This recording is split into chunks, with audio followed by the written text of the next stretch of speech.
আচ্ছা আমি কি গেলাম, মাসে এখনই চলে আসবো।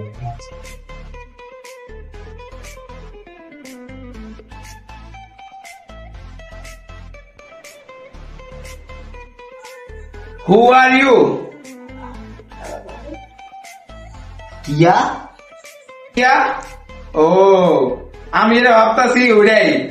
তুই মাস্টার বন্ধু? বন্ধু এবং ছোট ভাই। I U from defence? কিয়া? ভাই কি কোনো বাহিনী টাহিনীতে আছেন নাকি? পুলিশের জুতা পরে একটু হিন্দা হে আর কি, শরীরে একটা ভাব আহে, এর লিয়া পুরা খাই, ওইটা আরাম পাওয়া যায়, বুঝছেন? না, জুতা পরে শুয়ে গেছেন তো, বেশি হিট হয়ে গেলে তো সমস্যা। না না, কোনো সমস্যা নাই, সারাদিন পুরা থাই, কোনো সমস্যা নেই। ও তাহলে শুয়ে থাকেন, মুই জায়গা।